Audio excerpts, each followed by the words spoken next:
Good morning, everyone. So we thank everyone for participating today and also showing interest in our last session of our open discussion. So myself, Ashraful, I'm the product manager of Rugged Board. During our last sessions, we have actually discussed about the insight of processor technologies and finding out the right processor for your product development. So in today's discussion, we will be actually discussing about Sitara processors overview from Texas Instruments and other embedded products from Texas Instrument. So in this discussion series, if you have participated in our last webinar series, you must be knowing that we will be conducting this discussion series, we can say, for around couple of days, or you can say couple of months, where we will be discussing about various embedded technologies and where the market is going ahead and how can you actually get benefit from our partners from different category, either from it is a semiconductor partners or from the software partners or from the manufacturing partners. So everyone will be on the same platform and you can get the benefit out of it. So without doing further delay, let me introduce the speakers of today. So along with me, we have a very much renowned person from Texas Instrument. He's none other than Mr. Praveen Ganapati, so Director of Business Development from Texas Instrument. And also we have Application Engineer Mr. Vikas Sola from TI. Before handing over the stage to Mr. Praveen, I would like to introduce about his background. Mr. Praveen Ganapati drives the business and technology strategy for consumer, automotive, and emerging business areas such as medical electronics and automotive, etc. Mr. Praveen also holds around 6 US patents and has over 4 international publications in the area of imaging. He has a master's degree in computer science and engineering from BITS Pilani. So so I welcome everyone, and especially Mr. Praveen and the team from Texas Instrument. And just before starting, let me introduce PHYTEC team basically. So along with me, Mr. Vasu, the managing director of PHYTEC, is available, and Mr. Nagamahesh, the lead technical sales engineer from PHYTEC, is available. So without further delay, let me welcome Mr. Praveen. So Mr. Praveen, please go ahead. Okay. Yeah. Good afternoon, everybody, and thank you, Ashraful and Vasu. Thanks to the PHYTEC team. TI and PHYTEC do work fairly closely on a lot of the SOM processors and connectivity on your SOM boards and connectivity products as part of the PHYTEC offering as well. So I think what I wanted to do today, and me and Vikas, my colleague, we'll do a roughly about 30-minute overview of one is of our overall embedded processing products, primarily focused on Sitara, because that's where we see broad adoption for industrial applications. And then Vikas will cover some of the associated connectivity parts which fit in very well with the Sitara devices, because essentially we are into the industry 4.0 era. The IoT as a segment is as a technology is fairly getting widespread. So we should see. It fits in very well with the overall theme in terms of where the market trends are going. So let me get started. I think briefly, just a quick introduction to TI's product portfolio. We actually have two sets of products. One is the microcontroller portfolio, where I think to start with, we do have the Simple Link, the connectivity products covering Bluetooth, BLE, Wi-Fi, sub-gigahertz, Thread. I mean, a whole bunch of different protocols, sub-gigahertz, 2.4 gigahertz, and so on, and 5 gigahertz as well. And Vikas will cover that in more detail in the second half of the session. We also have the C2000 set of devices, largely focused on motor control. So essentially, we see motor control application and also power conversion. We are seeing a lot of the hybrid or the electric vehicle momentum where you need a lot of conversion, power conversion, DC to DC, AC to DC, and so on.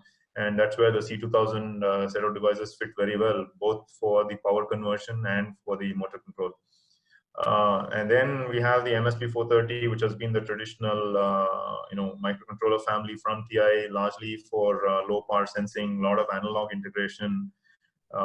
Fits very nicely for cap touch or different kind of user interface, flow sensing. We've got a bunch of applications, energy metering, and of course other traditional building automation as a general purpose MCU. So that's one set, and then on the other side is what we call our processor portfolio, and starting with Sitara, largely focused on industrial, and I'm going to cover that in more detail. But apart from that, we also have what are called millimeter wave sensors. So these are single chip radar sensors used for sensing, which is becoming again an integral part of whether it's industrial or automotive applications in terms of being able to detect movements. As a sensing technology, it's given its in some sense advantages over cameras. You don't need to capture. I mean, it takes care of privacy requirements, and it can see through wood and some other non-concrete structures. So there are certain benefits to this technology, and fits in very well in that sensing angle. And then lastly, we have what's called the Jacinto portfolio, which is more targeted at automotive. So I think these are devices very similar to the Sitara devices, except that they're automotive qualified, Q100 qualified, and a lot of them are focused on infotainment and the driver assistance market, with some of the deep learning accelerators and technologies as well. So that's kind of an overview. I just thought folks should have a context, and Sitara fits in the processor family and largely focused on industrial, which is what is going to be most of what I'll be talking about over the next 10 to 12 minutes. The primary focus around from a market standpoint is Industry 4.0. That's really where the Sitara set of devices fit in. And I think what I'd like to highlight is 4 aspects that are critical when you look at Industry 4.0. Right. Number one is safety. Essentially, we are in an environment where what we call cobots, right? People and machines are working together with the automation segment. So safety becomes extremely critical. So we have many of these platforms, certified for ISO 262. 62 or a SIL-D, SIL-2, SIL-3 kind of systems. I mean, we also have the counterpart of ASIL-D in the automotive space, where there you have automotive safety. But essentially, from an industrial certification standpoint, these are SIL-2, SIL-3 systems with on-chip diagnostics and a high level of safety and redundancy built in, so that you don't have any mishaps as the Industry 4.0 automation wave continues. The second aspect is security. Data, a lot of connectivity, a lot of sensors, there is private and very sensitive data, things that can shut down grids and so on and so forth. So you don't want somebody hacking into the systems with this high level of automation. There is very little human intervention, and therefore security becomes a very key aspect as you start that. As we see that migration to Industry 4.0 and automation. The next level of automation driving on, and therefore security is something that you will see on all of the Sitara devices in terms of encryption, trust zone, and advanced crypto engines, security accelerators for that, root of trust, authentication, secure boot. So you will see a lot of those security features, and we will continue to invest in that area, on the industrial platforms, because it is a critical part of again ensuring the safety and security of these systems, automated systems. The next aspect is connectivity, and I am not going to talk too much about wireless connectivity because Vikas will cover that. But there is also an important angle in terms of wired connectivity. So there is Ethernet and CAN-based or other serial bus-based real-time protocols like EtherCAT, Profinet, Profibus, TSN, time-sensitive networking, which are essentially high-speed Ethernet-based networks where you need to ensure a minimum latency. Because these are as you go into the Industry 4.0 automation era, any anywhere where you cannot guarantee certain latencies can create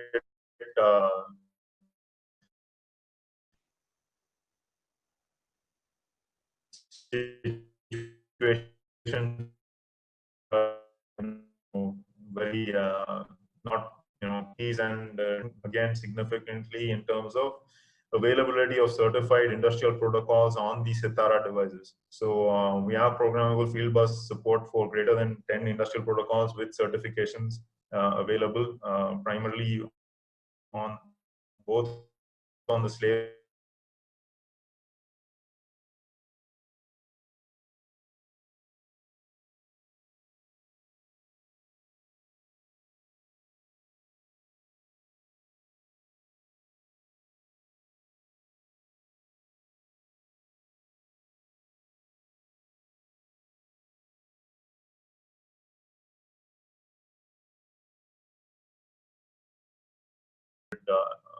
factory, or what we call the 4.0 factory. I'm not going to cover too much on this. This is more on the automotive side. I think there is a similar kind of play out there where we fit in very well with our Jacinto devices on driver assistance, or as I said, the C2000 devices fit very well in power conversion and on the motor control side, because EV is definitely going to be one of the big segments. Same way on the cluster and body electronic side, a lot of connectivity coming in. So let me move with that to Sitara. So I think the value proposition really is one of the key things is these are industrial grade processors. So we support 105C, there's long lifetime, because typically in industrial automation, devices don't get replaced. I mean, once you design these things, there is a lot of safety, security angles and so on, and a lot of certification. So again, it's not easy to keep investing and building stuff. So we want to ensure the longevity angle, and that's where I think these devices are built for high temperature, high power on hours in terms of reliability, and will also longevity for customers. I think again from a investment standpoint, we've built a single scalable platform unified on a single SDK, which I'll talk about. Which actually allows you to leverage software investments, which is typically, if you look at any program nowadays, there's at least 70% of the effort actually goes in software, though we make a lot of hue and cry about hardware, right? And especially, nowadays, if you look at it with folks like PHYTEC offering SOM boards, the investment on hardware is less and less. There is a lot of software work that actually companies need to do. And that's where I think having a scalable platform where teams can quickly leverage software from one application to another is important. From a differentiation standpoint, TI actually offers a hardware block called the ICSS, which is the Industrial Communication Subsystem, which essentially ensures the real-time communications over Ethernet or serial-based protocols. I talked about EtherCAT and all of these other different protocols. So the real-time implementation realization is realized on dedicated hardware accelerators, which are available on the Sitara devices. Apart from that, we have standard DSP acceleration, 2D, 3D video acceleration for, if you're doing some HMI, because HMI is also an important part. So we have a range of devices that have different accelerators to cater to, these aspects as well. There's a lot of peripherals, and there's a long legacy with proven customers behind this. From a software standpoint, mainly we're supporting Linux real-time, and as well as we have TI RTOS, which is supported on these SDKs. So depending on whether Linux is acceptable or you want a real-time operating system, you can make a choice on either way. And we do have specific libraries for different applications, as I will cover in a subsequent slide. So from a portfolio perspective, these are the main devices that we have out there today. Having said that, we are investing significantly, and you will see multiple devices at a range of cost points, starting at even $3 to $4 and going all the way to maybe $10 to $15 over time in volume. But primarily, we've been operating, a lot of the customers we've at least had engagements in India have been around the M335, which is our lowest cost platform based on ARM Cortex A8, which can go up to 1 gigahertz, has 3D graphic support and security accelerator. So this has been around for a while. It's at least more than 5 years since this platform has been out there. Then we have the AM4X, which is very similar. I mean, it's just as an ARM Cortex A9, but I think apart from that, there is very advanced levels of security and tamper. And one of the areas where we are seeing engagement is on the UIDAI side. You know, I think there are new requirements in terms of security and tamper and so on. And I think from a standpoint of meeting the security requirement, this is a platform that does all of that. Of course, you can also do other standard industrial Ethernet applications and protocols as well, but it also fits very nicely for highly secure applications. Then we move to the AM5X. This is a more recent platform, but it's also been there at least more than 2 to 3 years. I think the significant adder here is there is a dedicated DSP functionality available for any signal processing. So you see the 66X DSPs on that device, in addition to multiple ARM Cortex A15 devices. So these are much higher performance, going up to 1.5 gigahertz plus with corresponding DMIPs.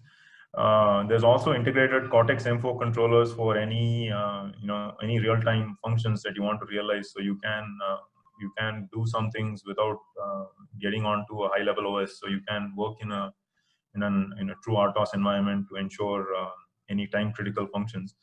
And the other significant thing is there are machine learning accelerators on this device. So it does support you to port models, deep learning models. We support TensorFlow Lite. We support AWS SageMaker Neo on these platforms. So you can essentially build, some of these. I mean, because we are seeing deep learning at the edge as an important aspect. So you need low power. I mean, there is clearly the higher end, the Intels of the world and so on, who do support, deep learning, but those are more server class.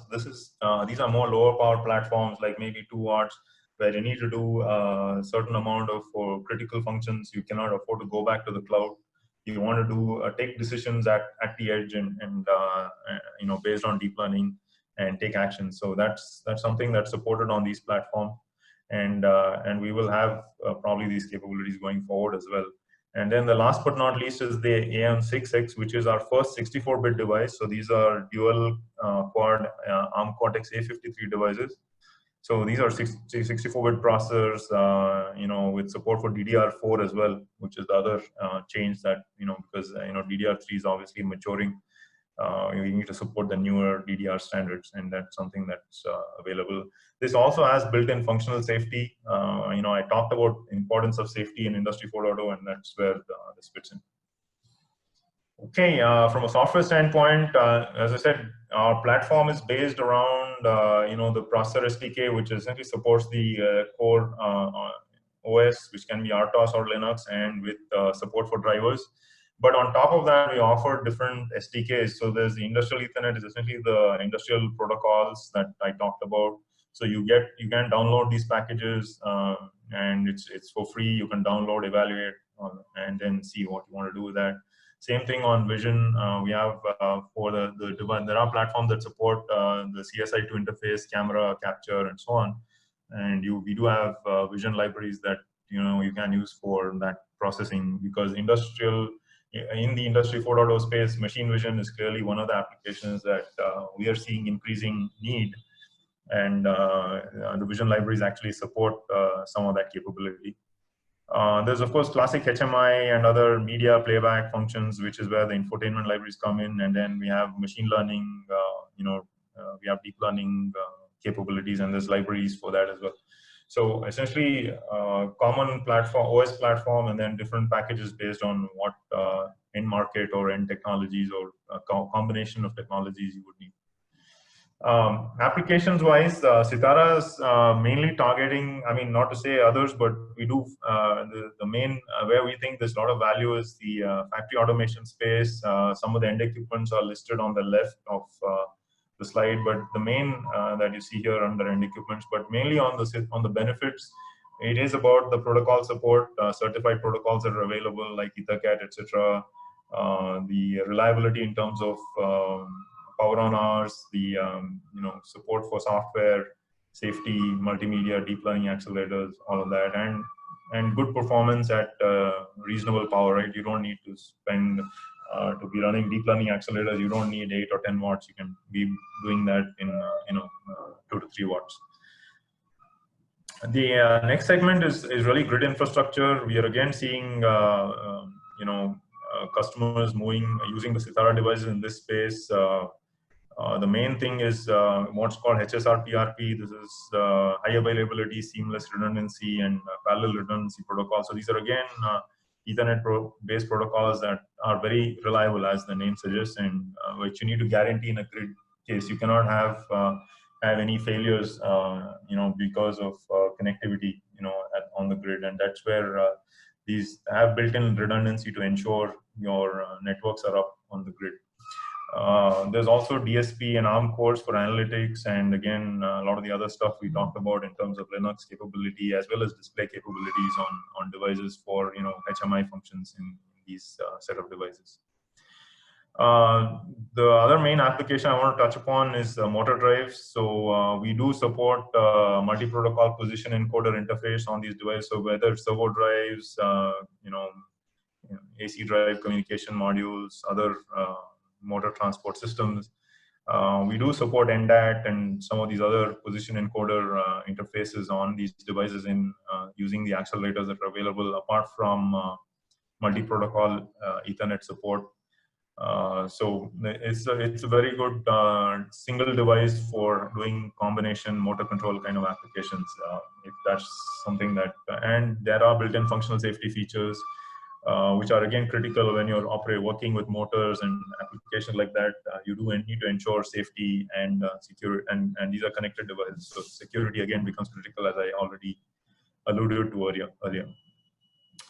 A little bit about Sitara Analytics, machine learning at the edge. I mean, if you look at any analytics system, obviously there's the perceive or the sensing portion, which I also talked about, which can be camera, radar, sensor, or various other sensors. I know the list is there. But fundamentally, what will the Sitara platform do is essentially, help you understand and take action on the data, right? These are the two things that the deep learning architecture will allow you to do: edge inference at a low latency with low power and in a very small form factor PCB or a very small size. So these can be things like object detection, classification, recognition, recognizing anomalies. An example is, we've had one customer do motor vibration anomalies, right? So based on the audio, if there's a variation in the motor noise, right, you essentially can give an alert saying, hey, there's something that I've detected, and then preventive maintenance can be done. And factory downtimes are huge, right? So you can essentially use these kind of learning. And it's based on deep learning models where it's listening to good sounds and bad sounds and so on, and being able to learn over time and make those interpretations. So we do support some of those capabilities on the Sitara devices. Classic applications we see are in robotics and machine vision and in industrial transport. And I already talked about anomaly detection as one of the key aspects of this. So TI today does already on the AM5X, you can actually get libraries for what you see, the section in yellow, object detection, object classification, pixel segmentation, some of these things which apply to each of these robotics or the different fields of applications that I've outlined here. Yeah, there's a few other stuff in the works, and I think we might have actually made more progress than the slide shows, but yeah, if you're interested, do feel free to reach out, and we'll be happy to help with that. And this is on the right. You actually I'm talking about the anomaly detection, right? Things like vibration, frequency, temperature. It can be different aspects, but you based on different, something abnormal in that particular parameter. You essentially make an alert, and then you can do preventive actions, take preventive actions. So that's really the intent of how Sitara fits in from a deep learning perspective in these kind of applications. So from getting started perspective, I think I'm assuming the PHYTEC folks will talk about, they do have platforms on this, but essentially TI has an IDK industrial development kit as well, which has 4 Eves. Eves is actually our engine that supports the deep learning. It's the embedded vision engine. So that's what actually it's essentially very good for vector arithmetic, which is one of the key aspects that you need to be able to do very high throughput vector math for supporting the deep learning models. And that's what we actually have capability on these platforms for accelerating the deep learning execution. There's also an open source platform, which is the BeagleBone AI, which is also available. And as I said, I think PHYTEC probably has also a bunch of what I call SOM production ready modules, because these are all, I mean, BeagleBone is a hobby board. The AM572X is an eval board that TI offers, and these are not production ready, but what you can get from PHYTEC is the production versions of productized boards that one could use. Of course, the software is something that you would have to develop. But I mean, they do support SDKs based off the TI SDKs. I'd like to round out by just because I haven't talked about what are the architecture of any of these devices. I just thought I'll take the latest one, the AM65X, the last one that I showed, and just give you know, a 10-second overview, or I think I'm already at 12:30, so I'm over time. Maybe 30 seconds, you know, what it looks like, right? You have multiple A53, these are 64-bit cores, a lot of you know, L2, this L2 memory with error, inline error correction. So this is again from a standpoint of safety and ECC capability, which is inline. And then you also have a lot of onboard cache, 2 MB cache, so a lot of memory on board. Again, all of that with built-in ECC. And then you have the DDR3 and DDR4 interface, or support for low-power DDR, as the case be. Very rich set of peripherals. You can actually see down there, you know, there's CAN-FD and you know, HRPWM. These are essentially meant for if you're doing driving motors and stuff like that, you will need high resolution PWMs. You also have display CSI2 camera interface. So this is for the vision kind of processing that we talked about. And then, of course, built-in Ethernet, PCI. So very rich set of peripherals. The ICESS is the industrial communication subsystem that I talked about, which supports the industrial protocols. You can actually see there. TSN is time-sensitive networking, Ethernet, MAC, EtherCAT, Profinet. So a whole bunch of Profibus, different Ethernet-based HSRPRP, high redundancy protocols. Also capability for motor position encoding, which is the NDAC protocol, TMT, and there's different protocols that we support for motor position encoding. And then from a safety perspective, what you see is the MCU island. So these are the dual R5F cores that are existing on that device.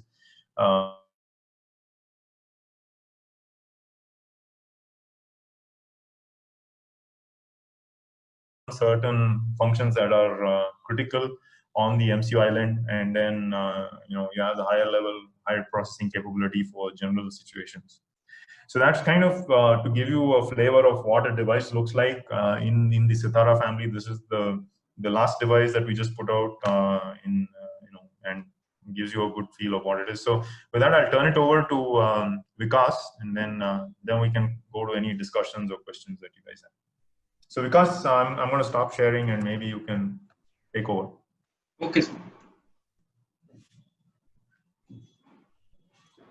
Yeah, thank you, Mr. Praveen, for your valuable information. And just to all the participants, if you have any questions to Mr. Ganapathy, you can type on the Q&A section of your chat. We will be answering those questions just after the session from Mr. Vikas. So you can start typing your questions if you have any questions regarding the Sitara processors or any other relevant questions. You can please type on the chat. I mean, on the Q&A section. Yeah, Mr. Vikas, please go ahead. Yeah. So good afternoon, everybody, and thank you, PHYTEC team, for giving us an opportunity to provide the overview. So with this session, I am going to cover the TI connectivity portfolio. Hope I am audible, right, Praveen? Yes, you are. Go ahead. Go ahead. Right. So TI is actually having a 20+ year experience in wireless. We, from the perspective of our experience, we have shipped around 1+ billion units in the market. with our 130 plus products in this category, in around 260 end equipments. So we have around 14 plus wireless technology portfolio, I would say, and which I am trying to cover most of them, I would say, in this. So this is our standard, I would say, slide where we actually covers our whole portfolio. So TI has products in wireless portfolio right from very low range like 10 meter to 30 meter up to kilometers. So we have product right from 169 megahertz to 2.4 gigahertz and 5 gigahertz domain. We have portfolio with almost all protocols, I would say, right from Wi-Fi, BLE, Bluetooth, proprietary 0.4 or sub-gigahertz, Zigbee, Riot, 6-band, kind of all supports we have. Now, depending on the customer uses, application, and choice of device, we actually supports them on different protocols.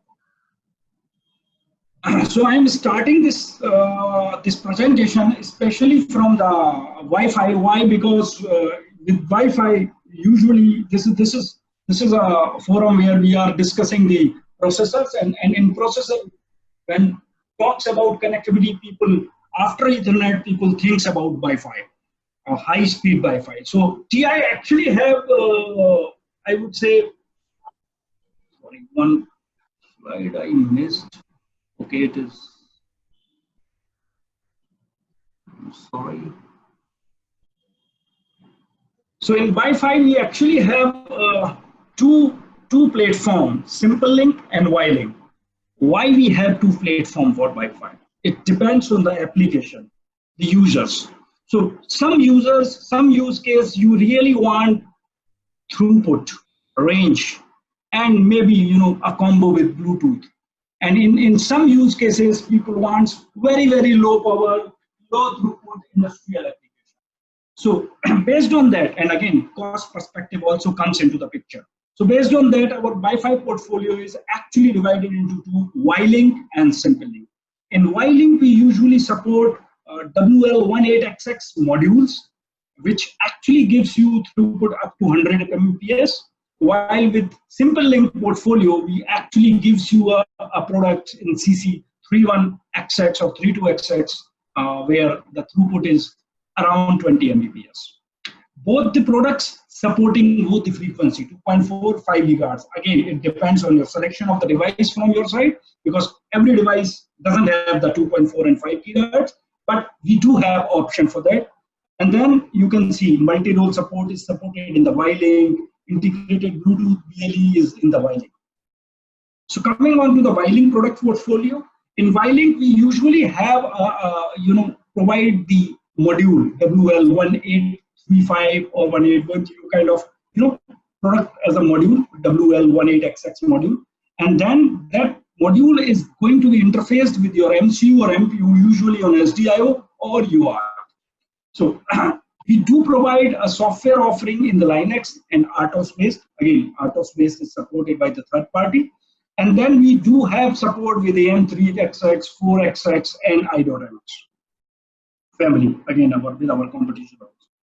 So the key features for WiLink 8 is that it supports 802.11 ABGN MIMO, multi-role feature support. It do supports Bluetooth up to 4.2 protocol. BLE 4.2 is being supported by this chip. These are some of the modules or variant options which customer can choose and use in their application. With one antenna, with two antenna, there are different modules.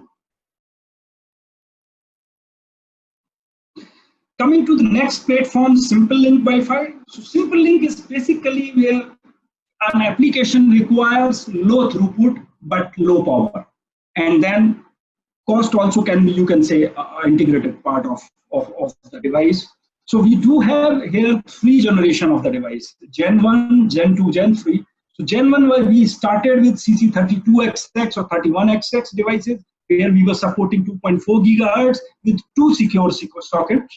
Then we have given CC3220, 3220 and 3120. These devices actually supports up to 6 secure sockets, and we do have integrated flash options, right? 1 MB flash. The reason behind that providing 1 MB flash, the application can be written up to 1 MB. Otherwise, with 256 KB RAM, the real application which customer is writing, the restriction of the memory was up to 256 KB. And then the next generation, third generation, we recently released. The main difference with third generation is that in third generation, we are supporting 5 gigahertz band up with 2.4 gigahertz and up to 16 secure sockets. So depends on the user case. I think you can choose the your your part. But one thing I really want to highlight here is that CC3220R is the lower cost device, which we are seeing a lot of traction from our customers, and it's a kind of flat price model where actually you can use high volume price with lower volume users. So it's a very cost effective part, so you can actually see and check that out. Coming on the chip structure, so CC32XX actually have 2 processors inside the device. One is the application MCU, where customers use their own application, and the other one is the network processor, which actually handles all the Wi-Fi algorithms and processor. So ideally, you can consider we are providing 2 processor or 2 chip in single chip package to you, and with this you actually can write your whole application.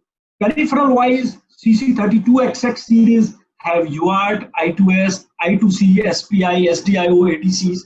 So any plain application can be written. Almost, I would say we cover almost all microcontroller peripherals inside the CC32XX except USB and Ethernet. Since it's a low power, so you actually can use in a battery backed application where battery runs for years.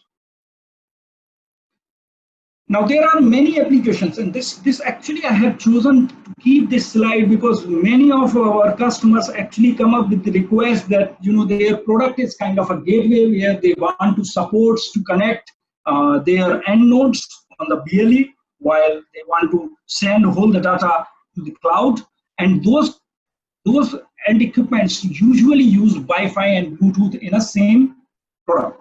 So with CC32XX third generation, CC3235, we actually provides a coexistence algorithm with BLE, and with the RF switch taken, you actually can use a single antenna with our BLE chip CC2640 and Wi-Fi chip CC3235. You actually can use a separate antenna also, but here with shared antenna, you actually save cost and space both. Coming on to the, taking from the previous, I would say, slides from Praveen, that security is a topmost concern, I would say, in any application nowadays where we have enabled the IoT.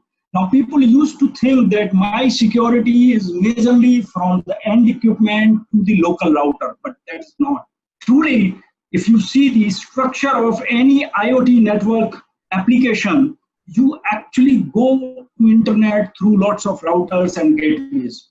Now, with CC32XX devices, or I would say simple link devices, we do provide around 25 plus features for the security, including these cryptographic engines, which actually helps customer to implement a secured application.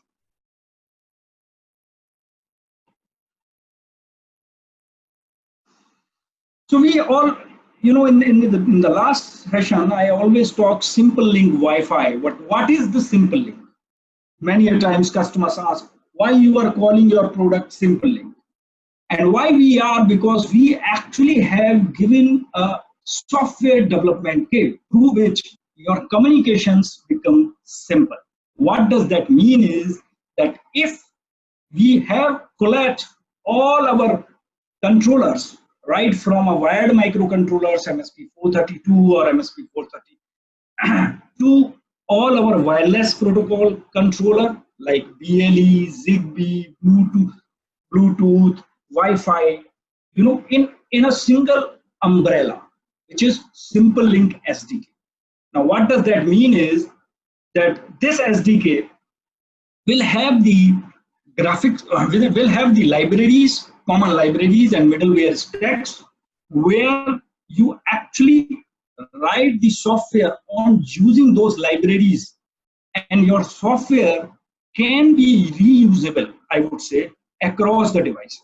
So what does that mean is that there is an application code. Let's say you are making a let's say a thermostat. So in thermostat, you are taking ADC input from the temperature sensor, and then there is a connected scheme you have written with MSP430. Now the same application code can be transferred very easily to our Wi-Fi device or BLE device, to your end customer, if they are demanding a connectivity, a wireless connectivity, or change in the wireless topology. It can be easily done just by compiling your code. Now many of our customers say, no, we are using C, so it is the property of C, but believe me, it is not. Why? Because MSP432 is having, let's say, a 14-bit ADC, CC3220 is having a 10-bit ADC, CC2640 is having 12-bit ADC. Now, whole peripherals are different, and writing the code for them is absolutely different. But what TI actually have done with Simple Link SDK, that we have written libraries like that way, that you can call same API for MSP432, for CC3220, for CC2640. So that means is that whatsoever code you have written for your application, you have to just compile it for other microcontroller or other SoC, and your application will be ready with that SoC. Of course, you have to add up the code for the communication, because communication things is changing. So I am skipping some slides because of the time, but so this is our Simple Link portfolio with respect to all our communication devices.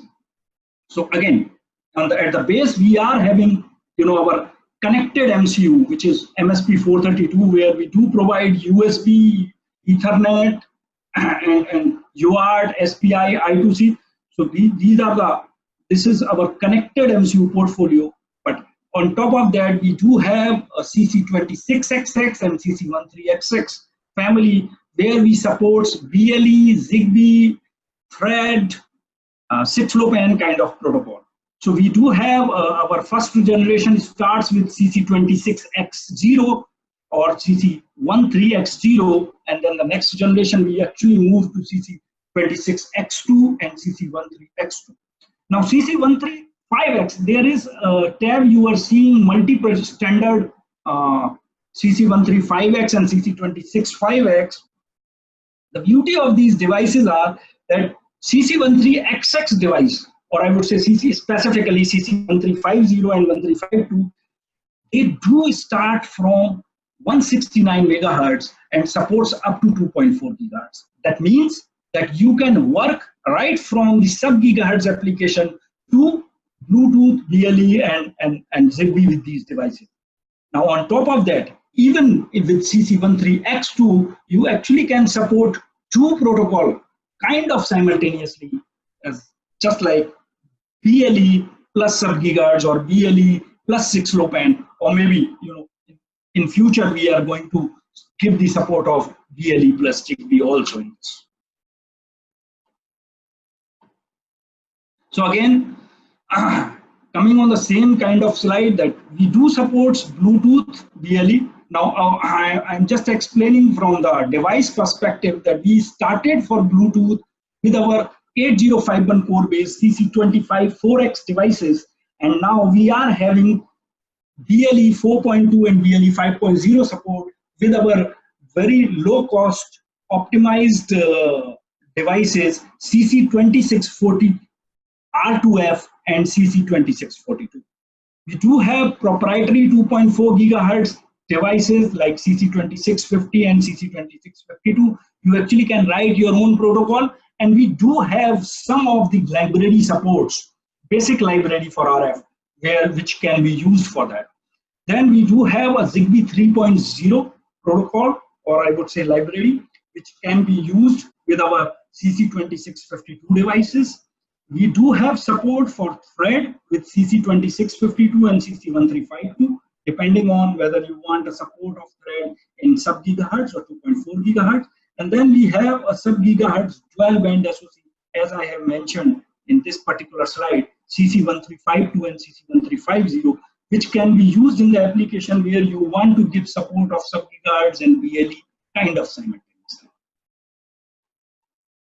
So coming on the broad structure of the SoC of CC13XX and CC26XX, these SoCs actually have a ARM Cortex-M4 application with a radio and sensor controller engine with memory. So ARM Cortex-M4, where customer writes their application. We have a lot of peripherals like DC-DC converter, temperature sensors, GPIO, timer, UART, I2C, DMA with these devices.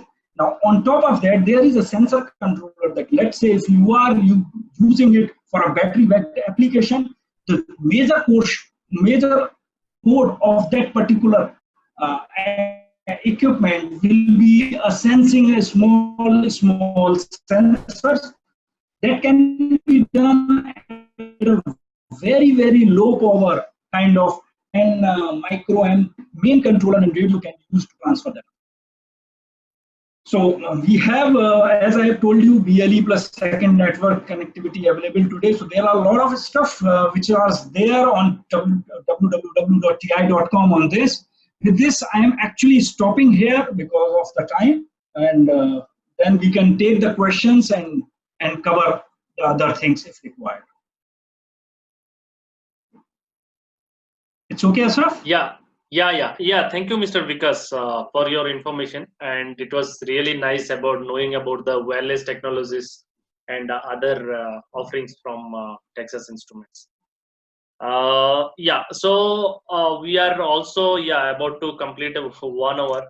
So I think we'll try to take some of the questions from the Q&A section, and we'll try to wind up the session basically. So some of the questions I can see, like Mr. Probin has already answered offline.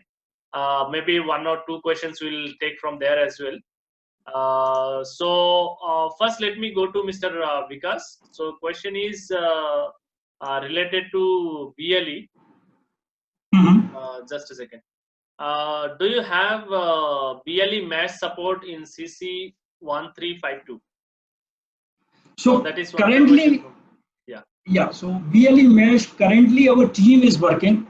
We currently don't have the support in our SDK, but we are working on it, and most probably by end of this year, we may be able to offer the BLE mesh with our devices.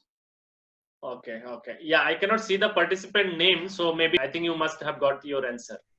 I just wanted to add something there. So there are, however, there are third-party mesh protocols available on CC1352. So if anyone is interested, they can reach out to you folks, and then we can actually connect them. There are third-party mesh solutions available on BLE. But as Vikas said, I think the TI SIG-based mesh, which is non-proprietary, I mean, it's standard SIG mesh, standard non-flooding based mesh, will be available in the latter part of this year from TI. Okay. Yeah. One more question from Mr. Ratnakar. So, do you have any support for 802.11s for mesh support in any of the? I replied to that. It is, the mesh is available. Wi-Fi mesh is available. Wi-Fi mesh is available. Okay. Okay. Yeah. One more question.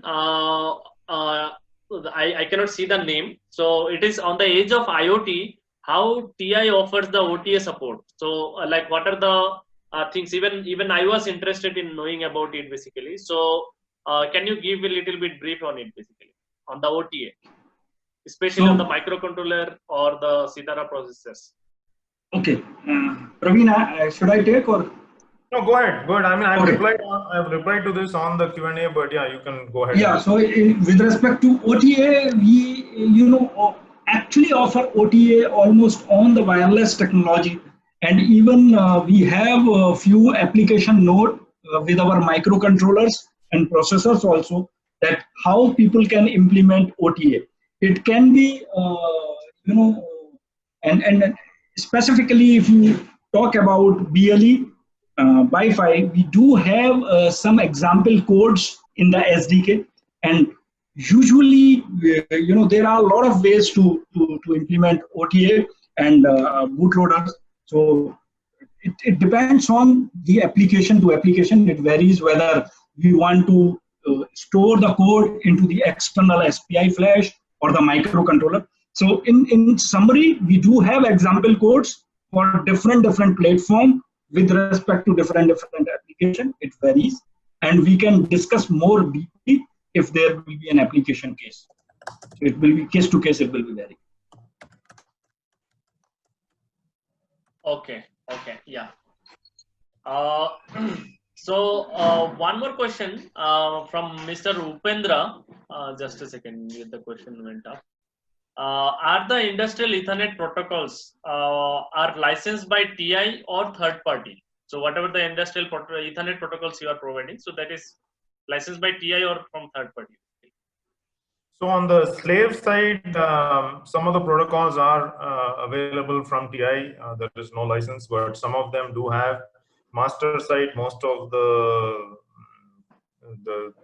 stacks need a license. Yeah, we have a list. I don't know, maybe if they can follow up with you guys, I can share what is licensed, what is available. I mean, all are downloadable. All the stacks are downloadable from the TI processor SDK.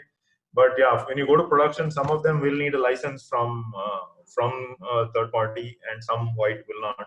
So the implementation is available, but license might be required for some of them. And we have a list, so I can share it with the PHYTEC team, and maybe you can get back to, because I'll have to dig it out. I can send you what's licensable. I mean, what needs an external license and what is available from the. I mean, okay. If they can specify which specific protocol, then we can maybe, because I mean, it depends on what exactly you're looking for. Whether it's EtherCAT or TSN, or I don't know which protocol they're looking for. I mean, there's at least 8-10 different protocols. Yeah. Okay. Yeah. One more question. It is quite interesting question from Mr. Rawaz Mohammed.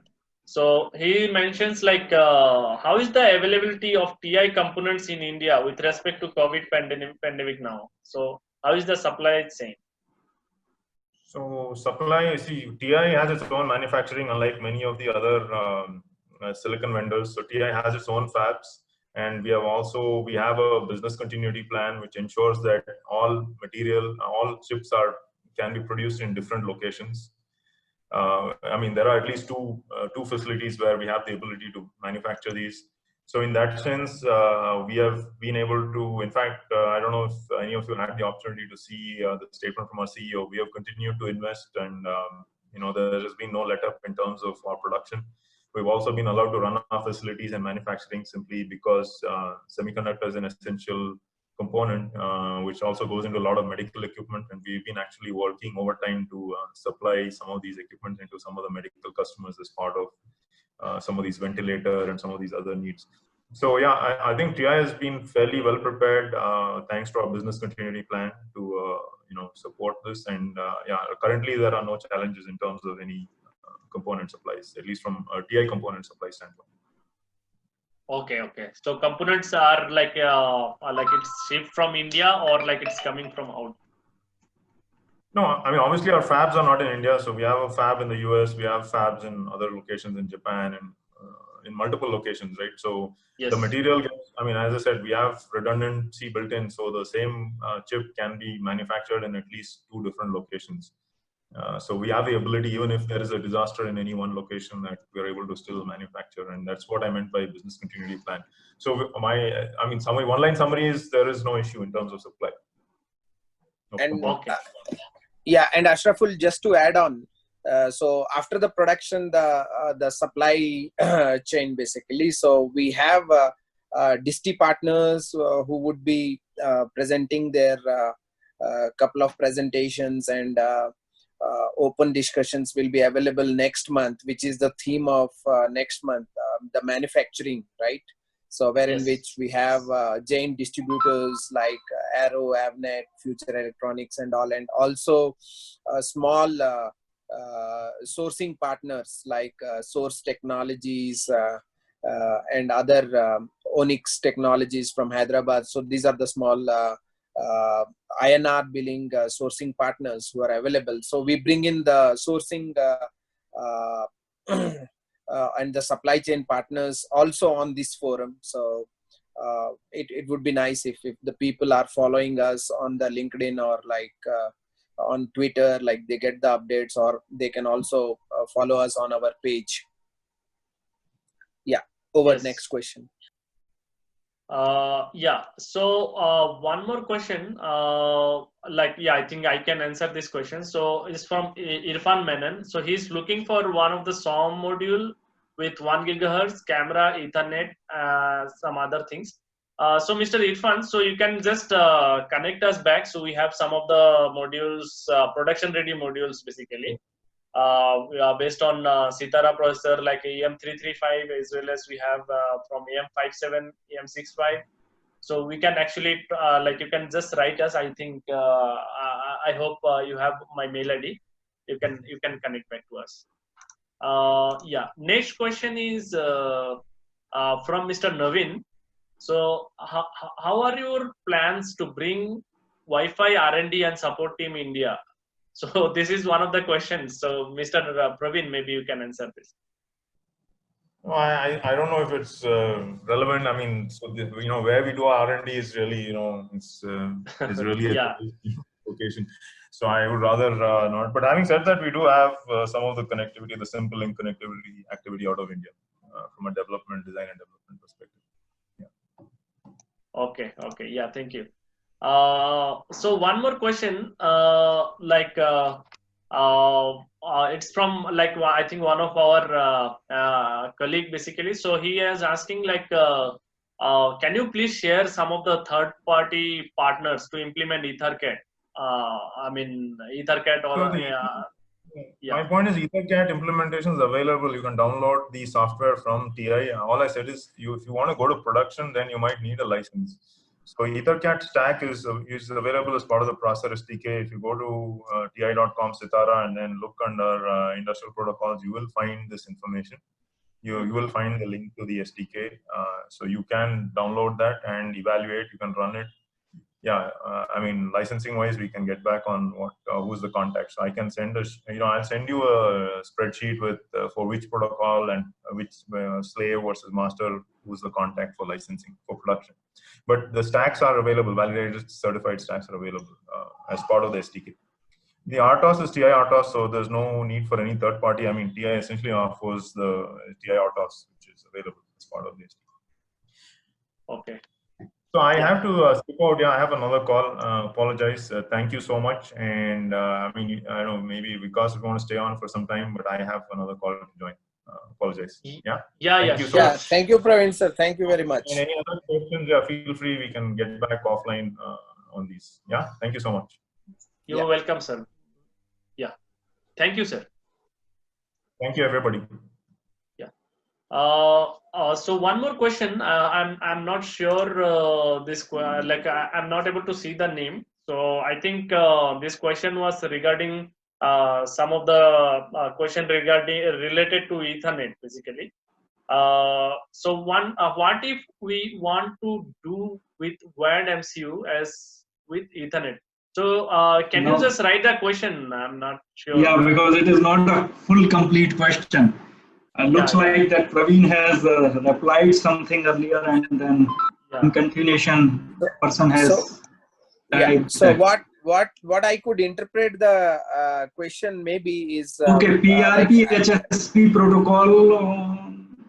Yeah, it's like any microcontroller with Ethernet, something like. Is it that's the same? So we do have a microcontroller actually with Ethernet plus PHYEEC. We have two series, MSP 432E401 and 4111, and then another series is PM4C1294. Major difference between them is actually the software support, because MSP 432 supports the simple link SDK. That means that whatsoever you have written an application for BLE, Wi-Fi, or some other protocol in with simple link SDK, that can be ported easily to MSP 432. Otherwise, PM4C1294 and MSP 432 is not having much difference. But anyhow, they do have a 10/100 Mbps Ethernet MAC plus PHYEEC inside the device, so and very well working. We do have a lot of examples, especially serial to Ethernet and a lot of other TCP, MQTT examples available with these devices. Okay, thank you, sir. So one more question actually. So it is like one of our customer. I think he's Mr.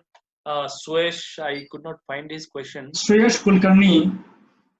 Yes, correct. From Ashida. Yes, correct. So he has purchased. Yeah, I think you have seen the question, right? So I have seen the question. I have replied them personally. He is my customer. I know him, and I actually have suggested them PHYTEC earlier. So while he might be in contact with you. So anyway, if something is not working, he can contact me and I will get that fixed. Okay. So his question is mainly related to the PRP implementation, and also one of my colleague has asked the same question basically. Yeah, so maybe you just write the things to me on mail and I will connect you with the concerned person. Okay, sir. Yeah, fine, sir. Is TIVA series have simple link SDK compatible? So I told you that TIVA series and MSP 432E401 or 4111, depending on what peripheral and package you want, you can see that the peripheral wise these microcontrollers are almost same, and MSP 432E 4XX series have simple link SDK compatibility, so you can use that. Okay. So like simple link, so we can directly use like any proprietary or something is there for this as well? So basically, what is simple link? Simple link is basically a TI proprietary, I would say, an SDK, where we actually have written drivers for all basic peripherals, right, from ADC to UART. And with that, we actually have given support of all TI product portfolio in that microcontroller portfolio.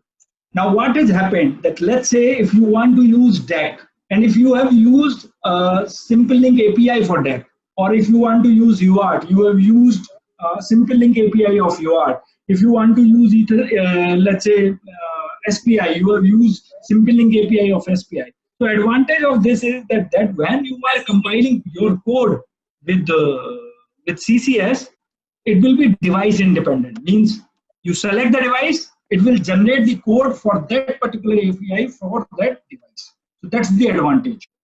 Now, TIVA series actually, I would say, we have chosen MSP 432E4XX, which is almost same device as compared to TIVA.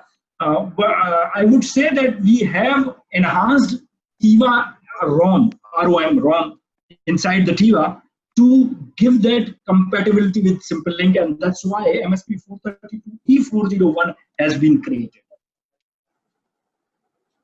Could I clarify now? Yes, and it's very interesting actually. Yeah. So yeah, I think it's already time. We have already 10 minutes ahead of time. So yeah, any other questions? If something is, if someone is having any confusion, any questions, please let us know, and you can always follow us in our social media, like in Facebook or Twitter or LinkedIn, basically. So we will be always active there. You can ask anytime, any questions. And also one more thing, we will be having this session recorded and it will be published in our YouTube channel. So you can also look into this same session again on YouTube. And if you have any questions, you can type the question in the chat box in YouTube as well. Yeah.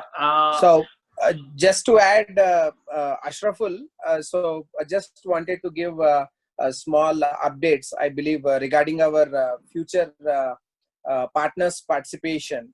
So as we have already discussed, so this whole month would be more on a semiconductor partners, mainly on the processor connectivity, which is the most demanding component in terms of IoT, AI, ML, and all those activities. Slowly moving this. So the whole of the basic idea is how to support the industry in India, basically to design and manufacture the embedded products in India, basically. So for that, so first we started with the design components, which are mainly the processor connectivity. Not only that, like the cellular modules, maybe sensors, and we will try to bring in a couple of more partners. But followed by that, we like to introduce our partners with the supply chain partners, as we already told. And then slowly next step is to bring in the PCB partners in India, and then PCB assembly partners. So essentially the ESDM ecosystem partners who do the manufacturing of the boards in India, basically. And last but not least, followed by the software partners. So the software partners, couple of them who have more or like finalize their participation, like you might have heard a recent development of open source operating system like WebOS, so which is led by LG team. Is also going to be presented in the software and AI/ML session, and also the AI/ML libraries, and specifically, so again TI team can also contribute on a specific subject of AI/ML on the third topic, which could be going after a couple of weeks. So that is the third topic we have in this series of session. So we request the participant to participate. Probably, Ashraful, I believe we will be making up the forum very quickly available, so that all the queries on this session, including previous session and all those things, will also be available in our forum. So wherein which you can find, and then you can post a lot of new queries on the forum in PHYTECembedded.com. And then also we would be covering these whatever the video seminars and webinars we are providing. So we would also write a lot of blogs and wikis on the same web. So we would like you to do more participation and send us more queries like what you have, and then ideas of the projects. The webinars are all alternate days. So today we had the session with the TI team, and then Friday we have a session with Microchip, and then followed by other semiconductor partners. So it's every alternate day. So we are here to discuss with you. We spend time with you. So share a knowledge, so that we can achieve the design and develop manufacturing in India. So that's all from PHYTEC team and TI team. Vikas sir, thank you very much for your contribution. So it has been a nice time along with the partners. Probably, yeah, we will have a lot of more conversation between TI, PHYTEC, and all the participating companies, basically, right? So it is just an open session, so everyone can participate in this. Thanks, Asif. Yeah, thank you. Yeah, thank you everyone. So we'll see you next time. Bye bye. Bye bye.